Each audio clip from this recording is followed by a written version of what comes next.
or 20 minutes as the start of practice. The last couple minutes could be, wow, we have a bunch of damage on the 3. We talked about the practice running short. Yeah, they're getting it out. They're going to have to unload another car.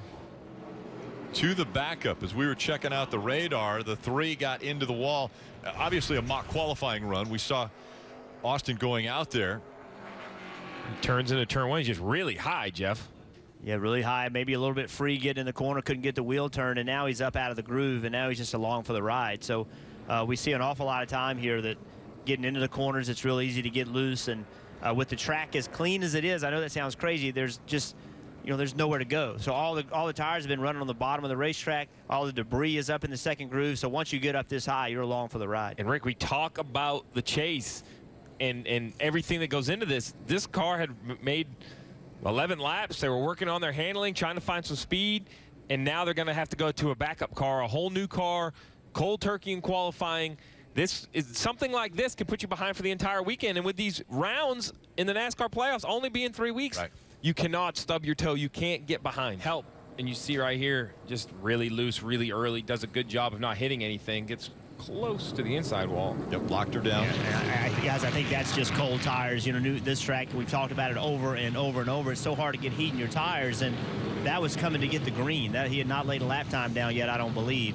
Don't have quite the information down here, Steve. I'm kind of winging it, but I don't think he had made a lap time yet. So that was him coming to get the green, and that's just what old tires will do.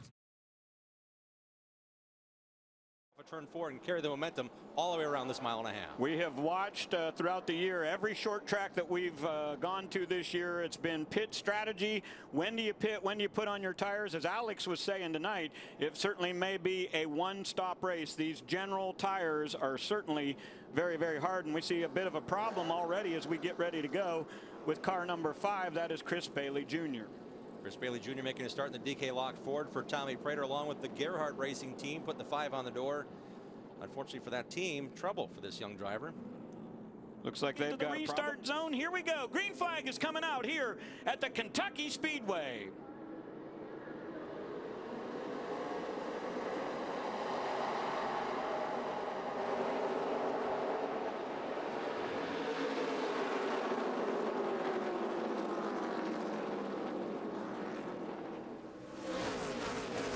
It's all call number 15, Zane Smith, go from the high side down to the bottom. Looks like he has a real good angle there. Down to the bottom is also that number 99, way out in the outside of the far groove. That's the 23. Boy, Brett Holmes, hold on.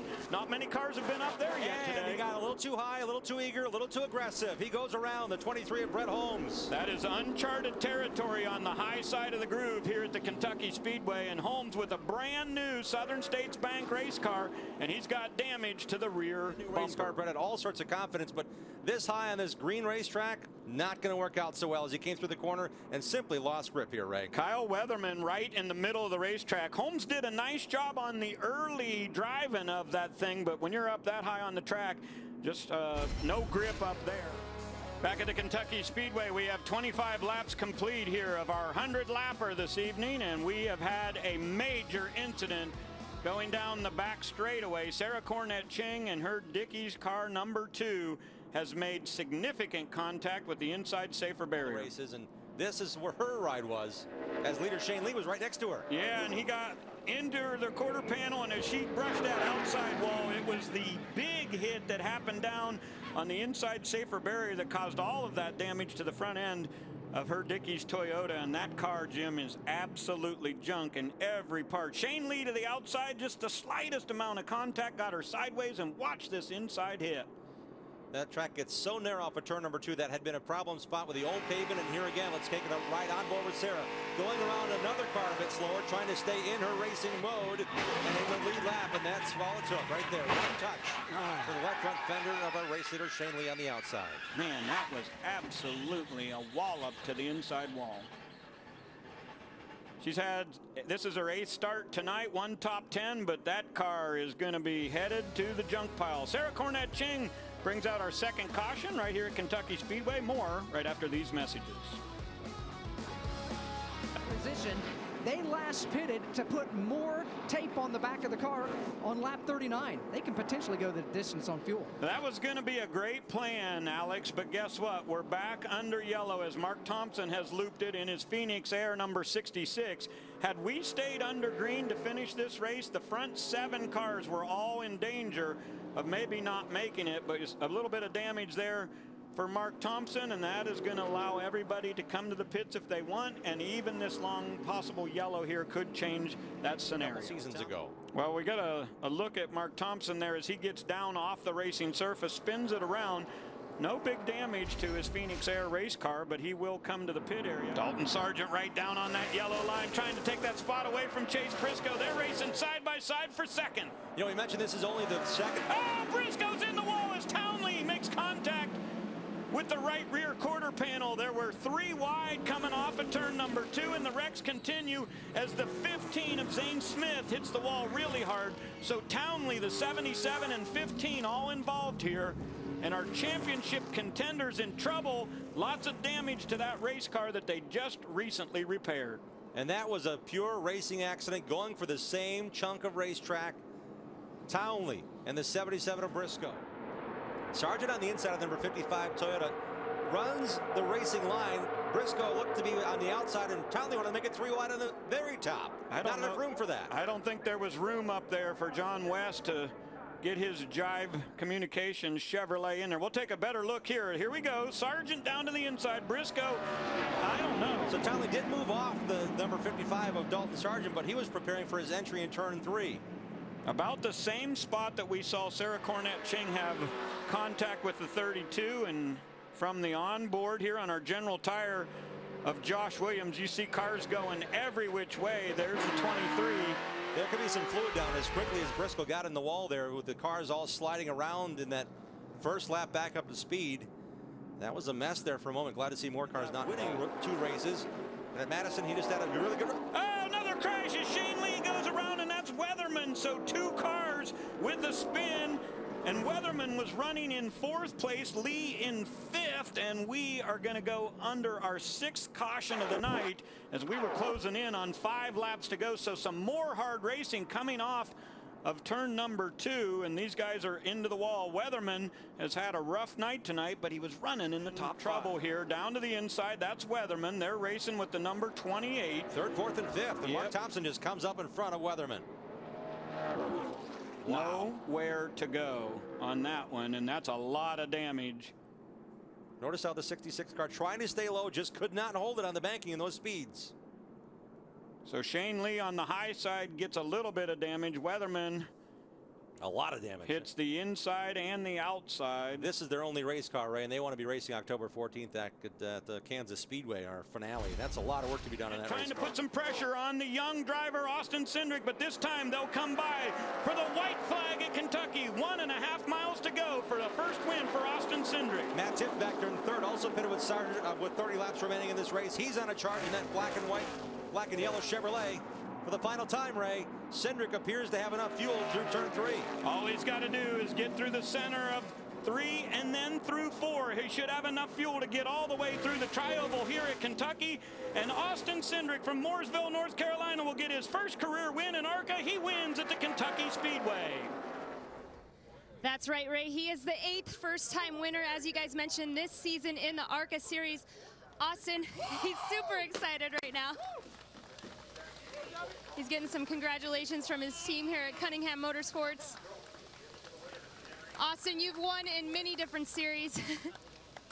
Here's his crew chief, Brian Wilson. Congratulations to the both of you. Austin, you've won in many different series. Now you got your first win here in ARCA. How does this win compare? Oh, it's awesome. I mean, all 4 of my ARCA races leading up to this, we've led laps, been in contention to win, and it's just come up short, and these guys have hustled real hard. And I got to thank Brian. This is, I believe, his first win as a crew chief, so big day for him.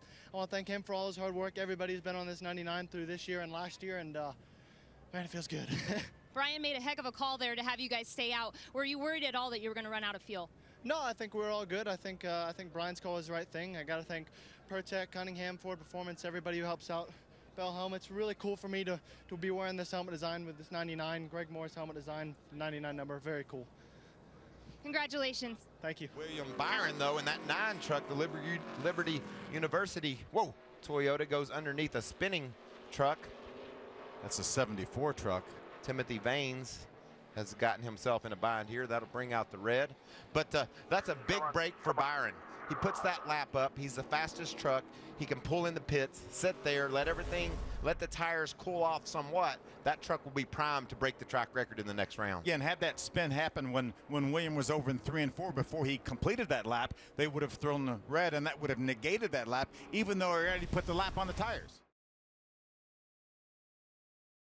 To witness NASCAR history, the first ever chase race for the NASCAR Camping World Truck Series. William Byron and Timothy Peters on the front row, green at New Hampshire. Looked like a little bit of a seize up there. It might have been the 8 of John Hunter Nemechek. Just make a note of that. William Byron took the outside lane. We're on a short track, right? You'd think you'd want to be dead down on the bottom. He takes the outside and drives around the top of Timothy Peters. The spotters take note of that. Fans at home, watch that too, because it could be a big story as this race winds down. There's Crafton in that 88 looking to make a move already, surrounded by a couple of teammates, the 41 of Ben Rhodes and the 13 of Cameron Haley, as our first lap is in the books, and William Byron, the pole winner, leads lap 1. Final round, top 12. Caution already. Boy, it didn't take long for that, did it? First one of the day, and it's the 10 of Caleb Rourke. And in against that, the security of the sand barrels right there at the front entrance of pit road. He obviously had some sort of an issue there. The right front was locked up. Looked like he tried to get onto pit road, and the right front of that truck was dragging the ground. You can see the sparks there, and it just wouldn't turn. Sure, if Rourke was having some sort of an issue, but obviously trying to get to pit road right out of the gate. Glimpse of how that second lane was banked a little bit more than the bottom. Oh, trouble already. Big contact in the back. The 49, that's Josh Wise, and the 63 of Okonori Ogata. 63 cut up on you there, bud. So heavy damage to that truck and the 49 of Josh Wise. He gets loose off of 2 there. Probably going to he's probably going to just drive down into the 49 of Josh Wise, and nothing Josh could do about it. He's minding his own business, and the 63 just got loose. And that had to just shock Josh Weiss. I bet he was stunned when those trucks came together. He was pointed straight down the back straightaway, and all of a sudden, he's just head on into the outside wall. There's another view of it there from behind. And as you mentioned, there's no way Josh had any idea that that was coming. Fortunate that those trucks behind those 2 didn't end up getting caught up in that wreckage as well. Looks like everybody else avoided contact. But certainly the 63 and 49 with heavy damage here early on. He was in that 23 truck. And there's a problem for Daniel Hemrick, one of our chasers. Oh, I think the left front tire is down on that truck. Spun around, had a flat tire, and looks like couldn't quite keep control of it. He was fading back, running in the 12th position. This caution, though, could keep him on the lead lap. Wall contact at all, was able to keep it off the concrete, but certainly a tough start to the race for one of our championship chasers, Daniel Hemrick. A lot of times, Phil, on short tracks, you get to racing side by side, and someone will bounce into your left side, maybe trying to get underneath of you and knock a valve stem out or cut the side of the tire. Maybe that's what happened. There was a small fire. There's a big fire into the back of that thing. I wonder if that's just rubber that is left from that tire. Or is there an issue with that left rear? Hemrick's going to come back in, and that will be addressed. That looks... A lot of times when you tear up a tire like you did, it wraps around the rear end housing and the brake caliper. A lot of heat under that. He's pretty good. Oh, John Hunter Nemechek. Another one of our chase contenders with a problem. All right, one more. All right, go if you can. Go. Nemechek was running 13. Not anything. Sound the alarm. Issues. Got loose underneath of him. Trying to pass another truck. We're hearing it might have been the 24 of Casgrala. There he had already spinning. He was trying to get by that 24 blue truck of Casgrala. Let's ride along with John Hunter. See what we can see from this spin here. 07's gonna be slow on the top. Exit 2 outside 24. Just drove in there really hard and couldn't get the truck. Here in 2. Here in 2. Couldn't get it turned well enough to keep the back end under it, and had to just get aggressive at the end to stay off of this race. But others during that pit stop took on 2 tires and gained track position. And there's the 00 of Cole Custer going around to bring out the yellow. Get ready to put 4 tires on. Is that a little bit of damage to the left front, Phil? Kind of looked like it for a moment. He was running in the 16. Same situation as John Hunter Nemechek. He got loose underneath another truck trying to make the pass. See him right there trying to make the pass on. That's Johnny Sauter, the 21 truck. And you could see that truck just bobble, and then it was out of control. Let's ride along with John Hunter Nemechek and watch what happens. Inside tight, inside tight. Inside tight, spin middle, And yellow is out. Amazing job by those guys around him not making any contact. And how lucky is Johnny Sauter, one of our chasers right there. Was a real, got a spin by the 16 of Friesen. I think that was a real important moment for the young man. William Friesen was on the lead lap in the 18th position, doing a nice job in that 16 truck. Looked like he was down on the bottom trying to get by a lap truck and just lost a little bit of grip. Wins at Dover and Charlotte. Austin Wayne Self into the wall. Going to bring out the caution. Heavy damage to the right side of that truck.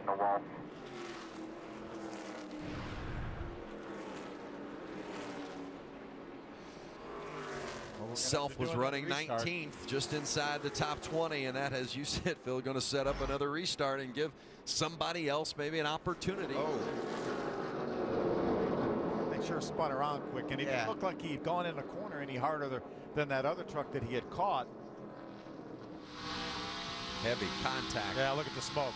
Yeah. See the fluid on the outside of the racetrack. Nothing Austin Wayne Self could do about for that. William Byron, but he's getting pressure from his teammate Christopher Bell. He has a fast truck in front of him. That's Cameron Haley. I don't think Cameron will hold William back too much here. But Bell is certainly right there within 2 or 3 truck lengths. Bell closing. Can Byron hold off as they roll into turn 3? William Byron through 4. He's going to do it. The first chase race ever in the Truck Series belongs to William Byron. Yeah. 1-2, back her down, back her down. And the caution is out as Ben Rhodes has made contact with the 11 of Brett Moffitt. The 41 and the 11 getting together down in the turn 1 end. They were racing for 9th position. A lot of damage to the rear end of that 41 truck. What a dominating performance by your team. You knew you were good in practice, but did you think last night that you had this type of a dominating truck today? No, there was 4 or 5 good trucks. You know, we were really, really good, but man, he did a good job driving that thing today, and always got away. A lot of tough restarts, but KBM, we're strong. Toyota couldn't do without all them people, and what a way to start the chase. This is we're going for another championship. It's time to go. 9 truck is going to victory lane. The 6 wins by a rookie, the most in the National Series. Awesome job, boys! Awesome! Great focus all weekend. Feels good. Indeed it does. The 18-year-old is going to get out and grab that checkered flag. Ben Rhodes racing alongside Brett Moffitt. Wow. Really close on entry. Moffitt gets loose on the bottom, and around goes Rhodes. That's really too bad. Ben Rhodes had a good day today. Well, William Byron parks it in victory lane in New Hampshire to start this chase. 5 years in the regular season, 5 wins this regular season, but the question would be, how would this team react to the pressure of the chase? And they answered those questions today in dominating fashion. He gets the victory. William, I don't know what to say or where to start. What a dominating performance by your race team. Congratulations. Yeah, we got redemption from last week. Just can't thank these KBM guys enough. Everybody on this Liberty University Tundra has done a great job all season, and to get a win now when it counts in the chase feels so good. And I was so down on myself last week making that mistake. So to come back and get this win is really, really good for our team. How about your mindset now? You have a victory. but still 2 more races in this first round. How do you navigate those next 2? Well, we just try and win. I mean, we just go out there and compete like we don't have a win. So that's our objective, and we want to keep the momentum going throughout this chase so we can make it a homestead. That's the ultimate goal. That's William Byron dominating victory here in New Hampshire. Well, as we look at our chase standings after today, William Byron with that victory, of course, advances to round 2. But the one driver that really took a big hit today was Daniel Hemrick. Yeah, he knows what he has to do now. He has to go to Las Vegas to Talladega and go to victory lane. And even Matt Crafton right now, that's 11 points to the good, can't really rest easy. He had a great run today, but he's got 2 more races, and he could find himself like Daniel Hemrick with some issues. We're probably going to see one guy of these 8 have an issue at every race we go to. So you've got to maximize when you don't have a problem, and then you got to overcome it when you do. Byron with that victory automatically moves into the round of 6. Who's going to join him?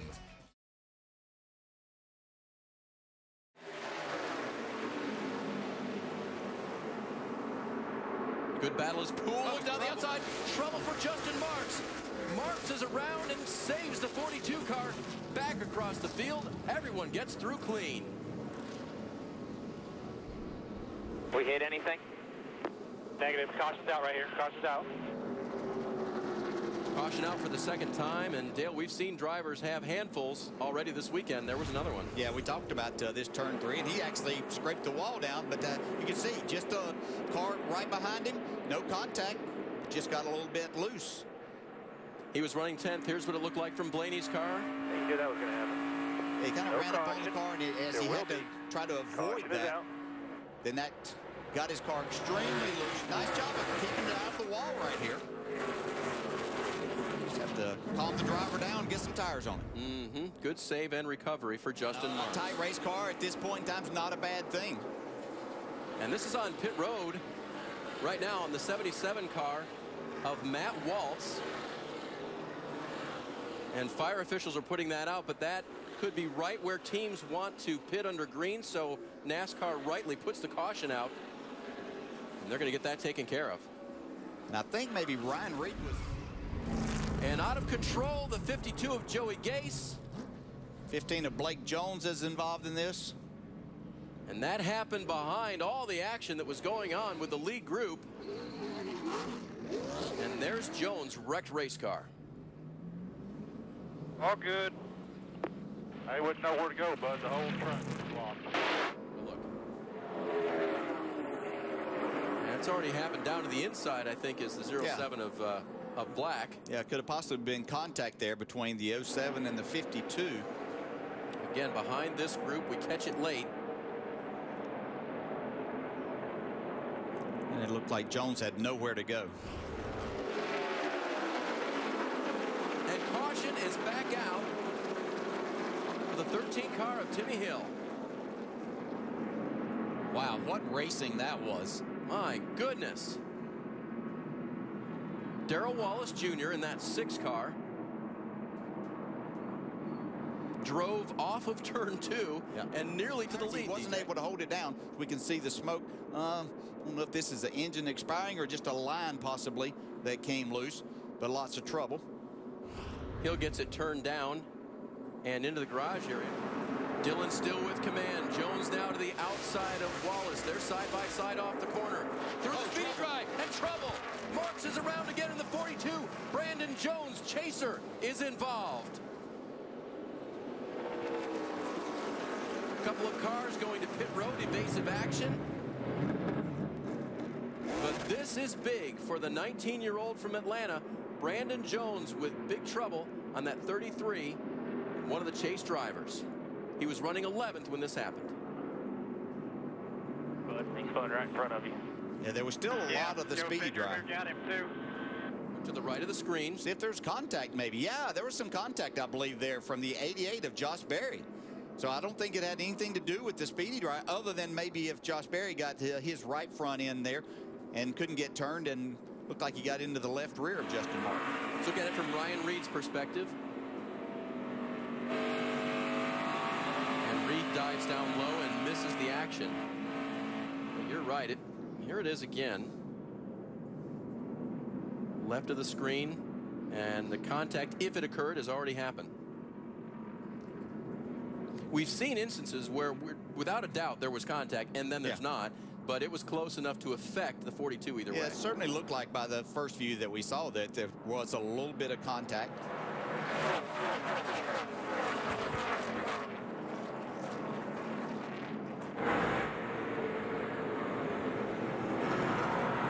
Our handheld camera operators down on pit road getting a look at that.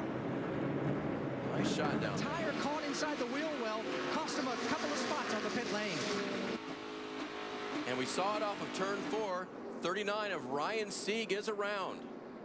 And that right front looks down. Don't know if it was a result of the spin or if that's what sent it around.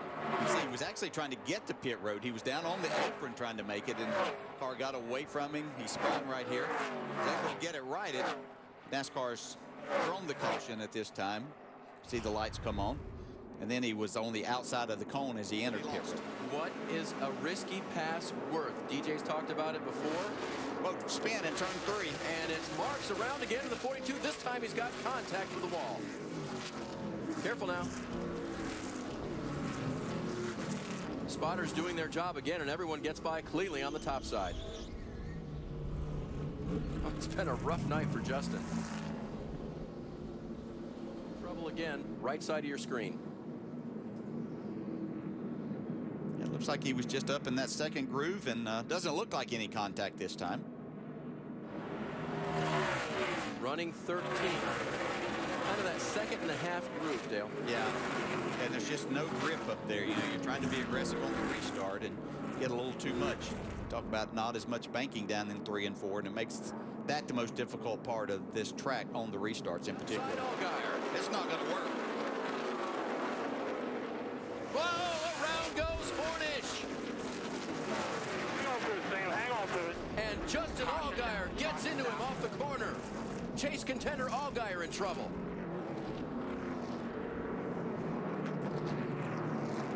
And Justin Allgaier was in that position because they were 3 wide going down into turn 1. Nobody really gave there. He ended up on the outside with really nowhere to go. How it can turn in just a corner. Here's what happened to Hornish. Oh, Suarez got loose down on the inside and got up into the left rear of Sam Hornish. That's why he was turned sideways there.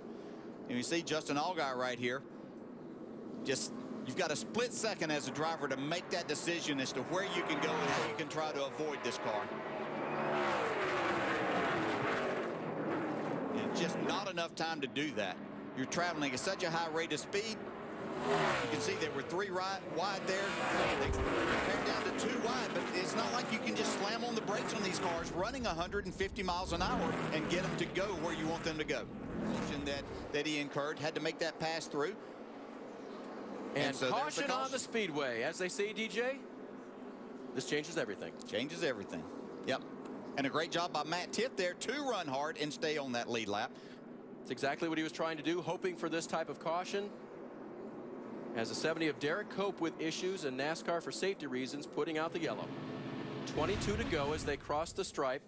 Here's the smoke that NASCAR saw out of the 70 car right there. Oh, yeah. Absolutely important to throw the caution at that point. Yeah, and pit road hasn't been open because the 70 car was just going down slowly down pit road still, and they want to make sure they get this cleaned up before they allow them on. He was the leader on the restart, nailed it pretty well, but had to fight for it. Yeah, big wiggle there. We got a car into the wall. It is the 88 of Barry. Caution's going to come out again in Kentucky. Well, and Elliott Sadler did not want to see that right there, and it happens to be a team car.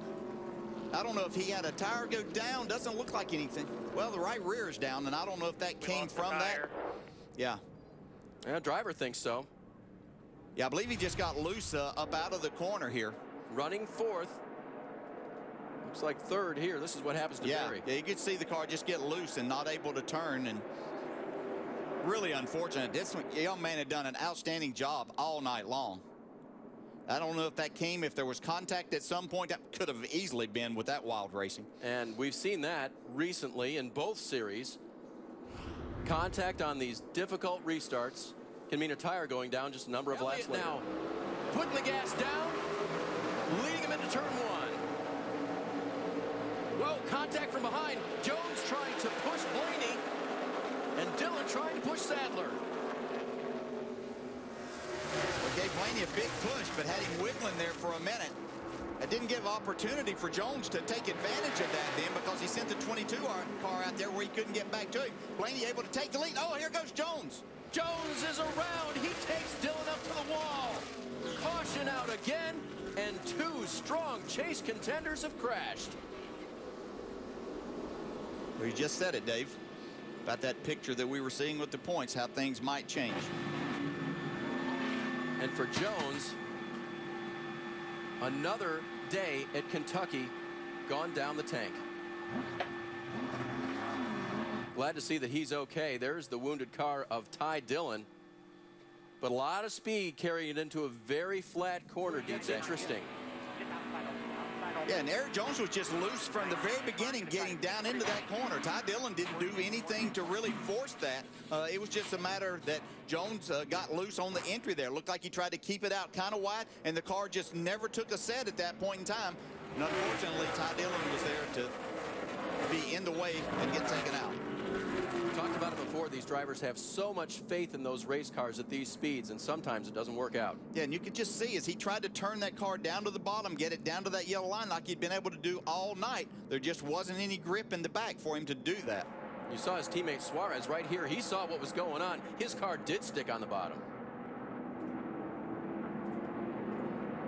Tough break for both Jones and Ty Dillon. Alex is caught up with Eric Jones. Yeah, just out of the infield care center. Eric, what happened? I just got sucked around. I tried. I was slammed on the brakes trying to slow down, but Ty had been holding me really tight there on the restart, slamming doors in 1 and 2, and he was on me pretty tight down there. It's my fault, but, you know, it's tough when you're in that situation. That's a pretty tough aero situation into 3, so just couldn't hang on to it. You know, I tried to slow down, like I said, and give some room on entry, but he just kept slamming down on my door, and did all I could to hang on to it. But the GameStop Overwatch camera was good, and we definitely had a winning car, but we just made a mistake and ended our night. Record number of cautions in tonight's race. With that many restarts, were you surprised by the aggression on every one of them?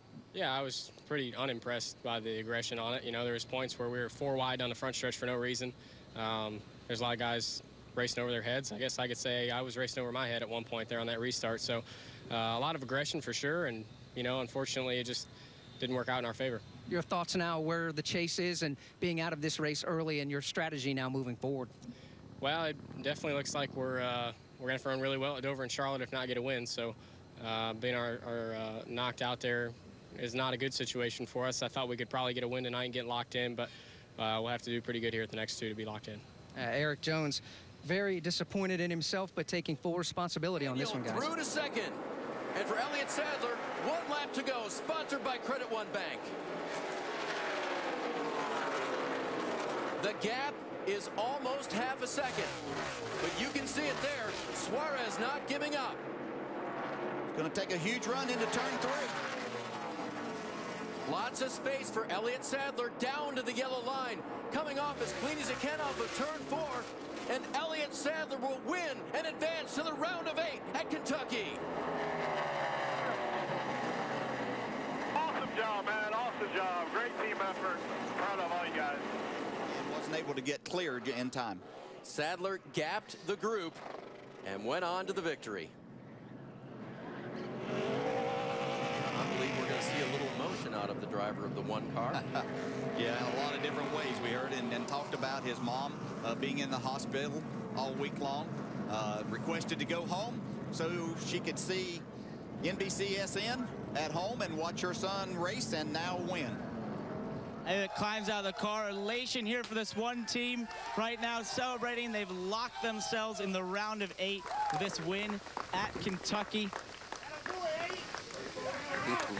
Elliott, you had a lot of adjustments made on this car. There's a bit of damage repaired on the front end. Seems like you guys fought through tons of adversity and a great restart at the end to take the lead and win it. How did it go for you? Well, we fought through a lot tonight, and I'm going to get a little emotional on you now. I've been in the hospital all week with my mom in ICU, watching her fight through a lot of pain and suffering, and made her way back home tonight to watch the race. Mom, I love you, and she leads so much by example, but these guys are my heroes, guys. We had a 10th or 15th place car at best, so we decided to come in and really take our time and work on it. Great pit calls at the end by Kevin and the guys, get us in position, and got a good push there at the end, but I do want to say thanks to Josh Berry. Helped me a ton tonight. They did kids some cool things on the restarts. But this one main financial team, man, there's no quit in them. We just fight to the end. This is a great way to start the chase. And talk about winning this first race and locking yourself for the round 8, what it does momentum-wise for this race team as you go and fight for a championship. At halfway, we were running 20th. And by my calculation, we were probably 10th or 11th in points. So to fight back those last 100 laps to gain that kind of momentum, Parker, means a lot for us and these guys. I'm so proud of these guys, Dale and Kelly, all of our partners with Hunt Brothers and Chevrolet, and everybody does so much for us at Junior Motorsports. This is a great way to start off the chase, keep some momentum on our side. We can relax and go to Dover and have fun there in Charlotte and get ready for the second round. An emotional victory for Elliott Sadler down here at Kentucky Speedway. And we know where Elliott stands. He is alone among the winners in round 1, the round of 12. Here's how they look beyond that. Suarez with a good run. And the Roush Fenway guys, Reed and Wallace, 4th and 5th now. Yeah, very impressive by those guys. Justin Allgaier coming back from an incident of tearing up the car a little bit and getting a good finish there. And Brennan Poole. And how about Blake Cook coming home in 11th spot's got him 8th on the grid right now. And not avoiding Brendan Gaughan, 3rd in the championship, and looking good there. That's how the grid looks. Sadler alone out in front.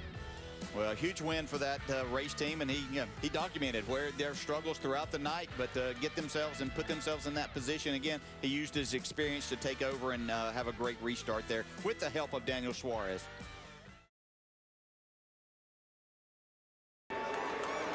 Race number 2 of the chase is underway.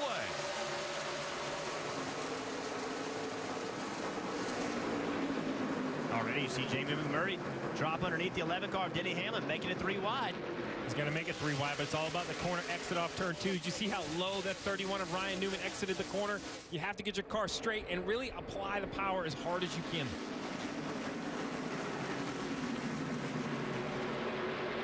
Great start for Carl Edwards, a driver who has had success in qualifying, but has never been able to find victory lane. He's out front. Martin Truex Jr. behind him. Jimmy Johnson, Kyle Larson, Ryan Newman, only chaser in the top 5.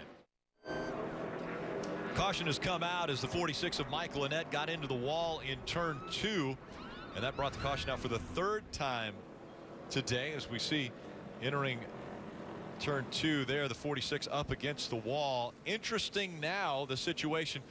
Danica Patrick stayed out on the racetrack. She was scored as the race leader, and drivers like Kenseth, Truex Jr., Harvick, Chase Elliott, they were all catching her, but now because she stayed out. Concern for Kurt Busch, who is on the bottom. Caution right now, Rick. Well, we showed you that 95. That's right. We showed you that 95 with all the damage. It finally did rub the left rear tire, and the caution is on the racetrack. It's coming underneath you. That was Kenseth and Martin Truex Jr. that went just underneath the 95, as the 95 is going to try to make his way to pit road. Take a look at the initial contact here between Clint Boyer and Michael McDowell. Yeah, you see the 15 and the 95 get together, and there's pretty heavy damage on that left rear. We've seen how easy it is for that tire to be cut down, and then right here, just the tire's flat. He's trying to do his best to get to pit road, but loops it. And the issue is here, that's right in the racing groove as he goes back up the racetrack. And the free pass is going to go to the 22 of Joey Logano. So they have battled back and will now be on the lead lap. Well, we have a wreck in the middle of 3 and 4. The 6 of Trevor Bayne has backed it into the middle. Oh, hard in the outside hard wall. In the outside wall. The caution comes out again. What happened side by side? You can see Trevor Bayne coming to our screen. He's already turned around backwards. You heard him say he felt like he had a tire go down. Something happened to the race car. So I don't think any contact with another driver based on what he said, but hard impact. He was running 25th the lap down. Kenseth has a pretty good gap between he and Kevin Harvick as they go down into turn 3, and around goes Ricky Stenhouse Jr. coming out of 2. 17 was around, as well as the 55, and so Reed Sorensen and Ricky Stenhouse Jr. bring out the caution. Under 10 laps to go. 78 for sure did a great job. We see everybody battling right here. The 17 and 27 looks like made contact. Sent the 17 around. So we talked about people coming in and putting tires, others not putting on tires. The result of that was Denny Hamlin had gone all the way back to 18th. Jamie McMurray 16th. So those guys not having tires, people becoming behind them. Now what do they do, Steve? Do they come in and try to put tires, or do they just keep trying to stay in the spot and hold the best lap to go, sponsored by Credit One Bank. The gap, 6 car lengths. Kevin Harvick has done it perfectly today. The final restart. He gets the advantage on Matt Kenseth.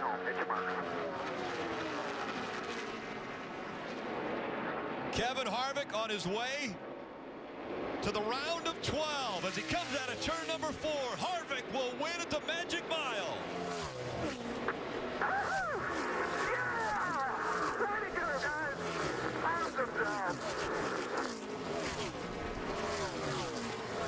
Before this time, Kevin Harvick just matched him, just entered turn 1 side by side with him. Didn't have to gain. I mean, when you're on the inside and you have to pace yourself to the leader, if you can just break even, enter turn 1 side by side with him, that is like winning that restart. So Kevin Harvick did a great job.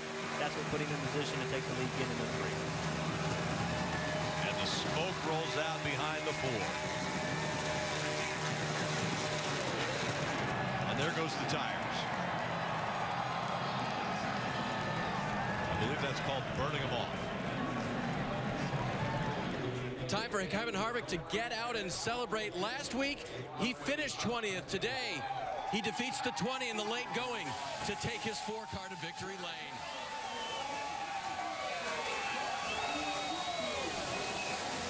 What a day. And you were so excited about having the outside line in earlier restarts. There at the end, you had the inside. How'd you get by him? Yeah, just, you know, before we get started, just want to thank everybody from Ditech Outback, Jimmy John's, Bush Beer, Hum Brothers, Mobile One, Morton Buildings, everybody who is at the shop working on all these Stewart Haas racing cars. Bad Boy Buggies sponsor the race today. It's fun to have them here, Chevrolet. And just, man, that worked out really good. My car was pretty good on the restarts, and once we got clean air there at the end, wound up being really good out front. So just really proud of our team. They did a great job. On we go. Kevin, did voicing your opinion about the previous restart motivate you at the end to get that best one? I just, you know, we talk about that stuff all the time, and, you know, I think, you know, for me, it was just a smooth restart. I just didn't want to spin the tires. I don't know what happened to him or if I just timed it right, but worked out good when we got to turn 1. What about the turnaround last week after being 20th and having a bad day coming to victory lane here? Yeah, you know, that was just a game of inches last week. We wound up getting a lap down there, and you know, I had a good car. I had a 5th or 6th place car, and just wound up not where we needed to be at the end of the day. But all in all, we wound up where we were, where we should have been last year, this year. Yeah, you don't have to go to Dover and win this time. What does that feel like? It's definitely going to be nice, but one of our main goals this year was to not stress ourselves out so bad. I mean, I feel like the performance of the car and the things that we're doing are good enough to be competitive, and we just need to not make mistakes and go from there. So how's the heart rate now? Oh, I'm just excited. I was content with where we were, but once you get up there in the front like that, you got to take a chance to try to win. He hit all his marks. His guys were encouraging him home, and Kevin Harvick is through to the round of 12. As soon as his team got hooked up together, they immediately started running in the front. It's amazing how quickly it came together. And then look today, after everything that happened today, the big loser in my eyes was Jamie McMurray. He ran well all day long. He's down in 13th. Got caught on a bad pit strategy, just was not able to get tires on when he needed to get tires, lost a lot of spots, ended up finishing 19th. Now he's down in 13th.